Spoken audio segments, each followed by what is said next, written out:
Hello, everyone. A very good morning to one and all seated here. I was wondering what to talk to you guys, and while I was thinking, I stumbled upon my own journey and how it changed my life, starting from a kid until now. As you can see, rock balancing is an art. You're able to defy what's normal in nature through patience and persistence. In a world of opportunities, everything is possible. You just have to be unreasonable, persistent, and stubborn. Similar to how a river is able to break a rock, is not because of its sheer power, but because of its persistence. When I roll back the years to when I was a kid, I was very fond of playing video games, playing sports, watching cartoons and animes. One anime in particular was Dragon Ball Z. My childhood idol was Goku. I would always try to be like him, someone who was persistent, stubborn, didn't give up on trying after facing multiple failures. It's not an admirable quality, though, for a young kid who's stubborn, as a result of which I got solid pastings from my parents for being so. But it does pay you on the long run, though. We may know him as the king of the jungle. However, he possesses a secret quality. The lion is the king of the animal kingdom. The lion has the spirit of leadership ingrained in his body. The lion is not the tallest, or the strongest, or the heaviest, or even the smartest in the jungle. Yet all animals are afraid of him. Seems a bit unreasonable, right? An army of sheep led by a lion will always defeat an army of lions led by a sheep. This speaks volumes of how leadership can transform cowards into violent warriors. So what makes all these animals respect such a small cat? It is because he acts the way he thinks. Pretty much sums up what being unreasonable is about. It's also what I fully stand by. This brings to an overarching idea of how being unreasonable can do wonders, can maybe help you step outside of your own comfort zones, can maybe empower you to break the monotonous status quo created by society. And hopefully, through the course of this talk, I would be able to show you how.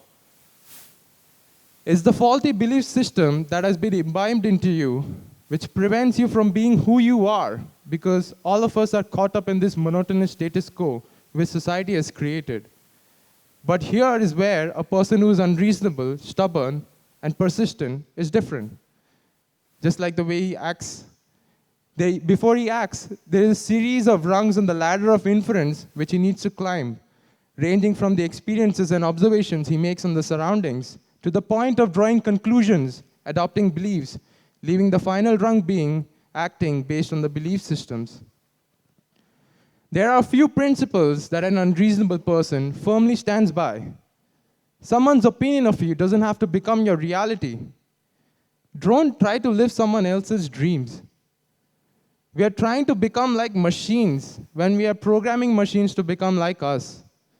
Since all these phrases entered my life, I never cease to draw inspiration from them and walk on the path of an unreasonable, stubborn person.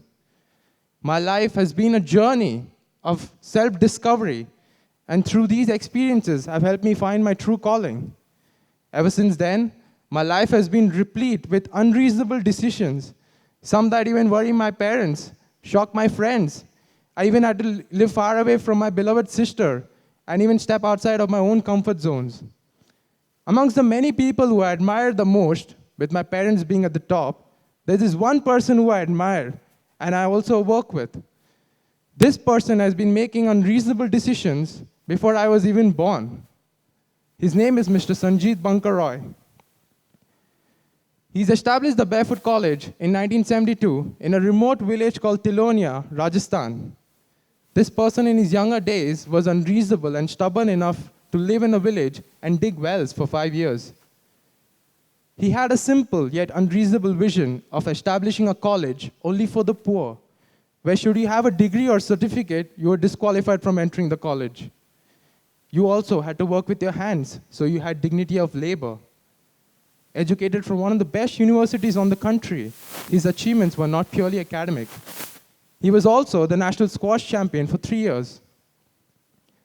Now, 46 years later, Barefoot College has a reach of over 90 countries, training rural grandmothers from across the globe for a period of 6 months, post which they become solar engineers. These grandmothers, they go back to their villages and solar electrify, thereby pollinating social change. How many of such people like Mr. Roy do we know of? Very few, right? We have dearth of such kind of people in our society. It's because no one wants to become unreasonable.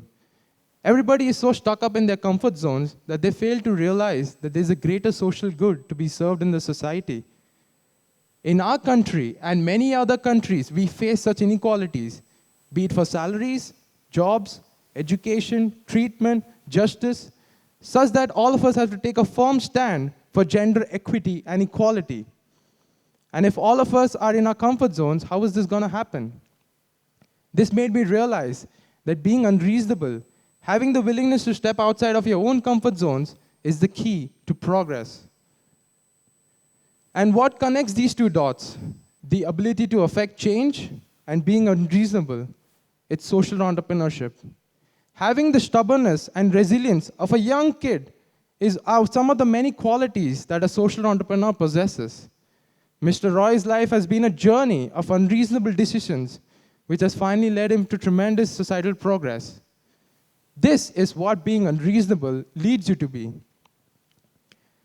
After watching the movie Padman, I encountered yet another personality who followed the same principles, Mr. Arunachalam, the real Padman. He's a social entrepreneur hailing from Coimbatore, Tamil Nadu. He's also the inventor of the low-cost sanitary pad making machines. His work focuses on grassroots innovations in spreading awareness about the traditional unhygienic practices around menstruation in India. His mini machines can manufacture pads at less than a third of the cost of the commercial pads. And these machines have been installed in 23 out of 29 states in India. Mr. Arunachalam's life was very difficult at first.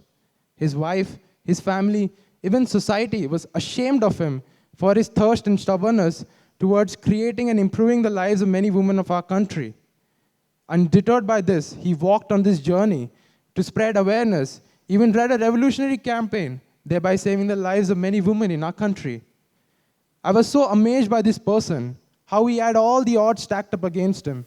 Yet it was his sheer determination and willingness is what kept him walking down this road.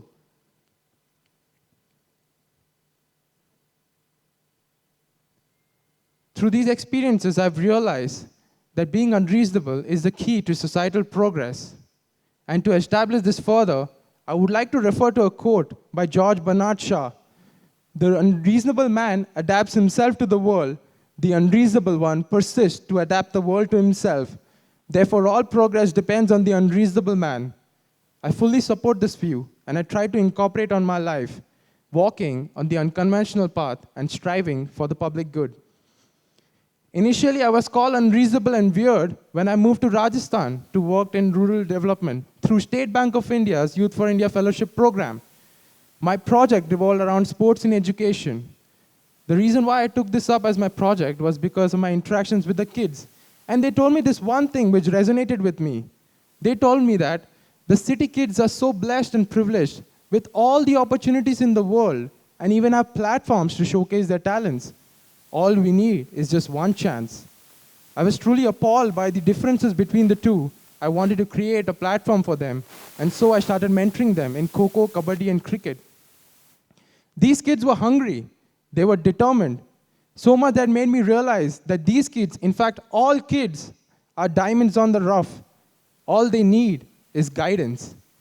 Towards the end of my fellowship, I was so overjoyed and thrilled to hear that 2 of the girls made into state-level Kabaddi.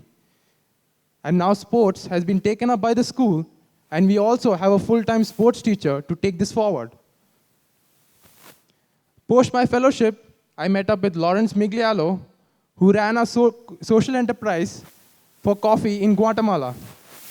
He's also the global communications head for Barefoot College. He approached me and asked me that if I could design a solar coffee roasting machine.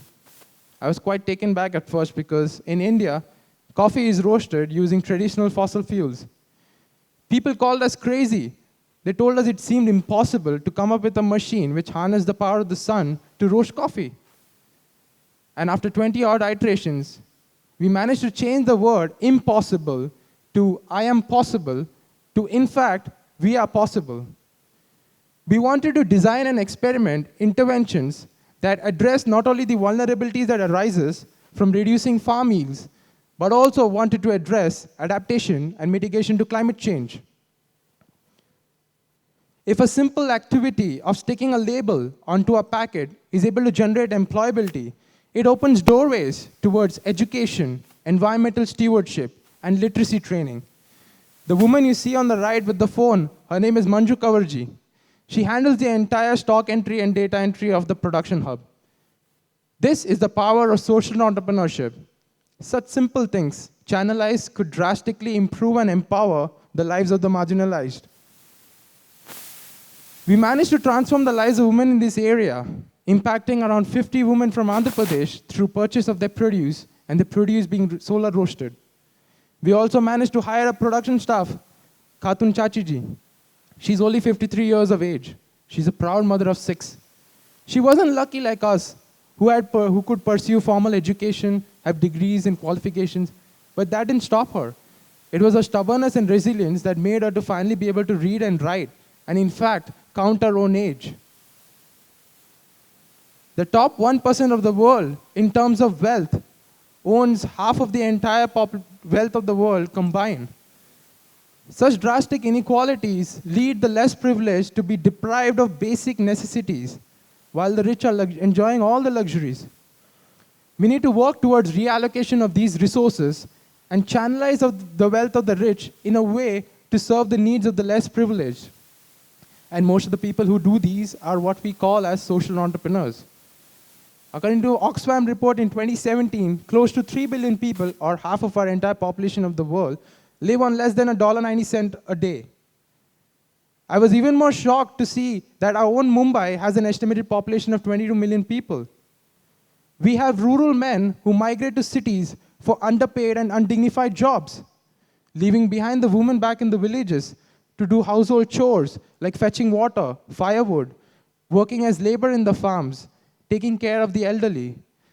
Such kind of patriarchal society, along with gender biasness, risks prospects for these rural women who are rooted in hope for equity, equality, and socio-economic security.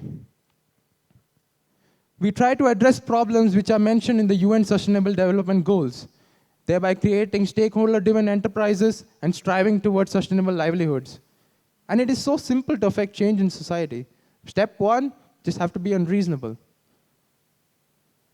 On our day-to-day lives, when you're faced with many problems, the real cause of problem is often hidden behind the obvious symptoms. And what do?